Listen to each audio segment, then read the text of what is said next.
Britain has sent Chancellor George Osborne and Foreign Minister William Hague on a diplomatic trip to India. Their mission, to drum up business for British companies and to attract inward investment in the UK. And already on the trip, some deals have been done. The conglomerate Mahindra has announced that they're going to invest £20 million in the UK for research and development of electric cars. A prominent Indian generic pharmaceutical maker has announced that they're going to invest £100 million for a range of drugs, clinical trials, and R&D in the UK.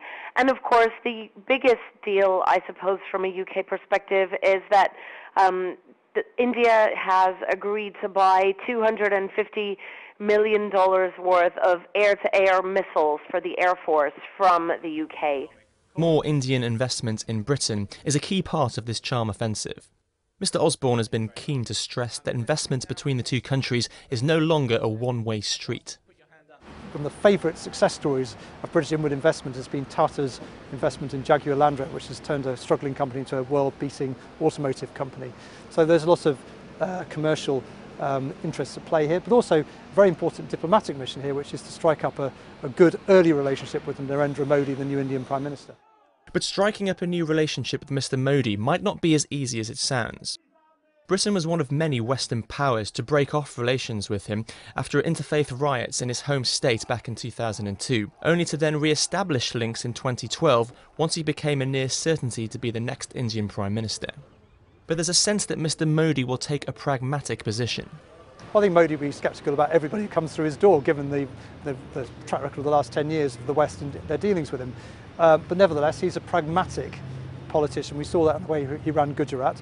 He's someone who believes in economic liberalisation, and I think he'll do what's right for the Indian economy, including tearing down some of the barriers to inward investment. And a statue of Gandhi, the Indian civil rights leader who led the fight for independence from Britain, is set to be erected here on Parliament Square, just opposite from the Houses of Parliament. It's not unheard of to have foreign leaders in Parliament Square. We've got a statue of Nelson Mandela there, for example. But the idea of George Osborne and William Hague turning up in Delhi and promising a statue of Gandhi in Parliament Square is clearly a blatant gesture of friendship, I suppose, and reconciliation with the Indian government. And at home, Mr. Cameron will hope the move to erect the Gandhi statue doesn't go unnoticed by Indian immigrant voters ahead of the 2015 election.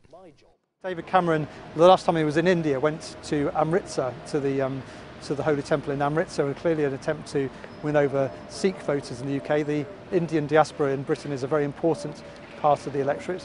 The Conservative Party has successfully wooed in the past, but equally split between the Conservatives and Labour. I think there's a battle for the Indian community's heart in the next general election. David Cameron wants to make a play for that.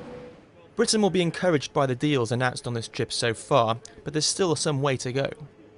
So these are a number of deals, but I'm sure that the visitors are also looking to cement the relationship for the long run when India's economy is hopefully going to see accelerated growth. So I think this is a slow and steady and gradual deepening of a very long-term relationship with ties in history and prospects for the future. The UK government thinks Mr. Modi is the man to energise India's economy, and David Cameron has placed the UK's relationship with India at the heart of his strategy to boost trade and stimulate the UK economy. Since Mr. Cameron came to power in 2010, UK exports to India have increased by 50%, but they remain below many of India's other international trading partners. But the UK Prime Minister hopes this trip will leave Britain well placed to take advantage of future Indian growth. Daniel Garrahan, Financial Times.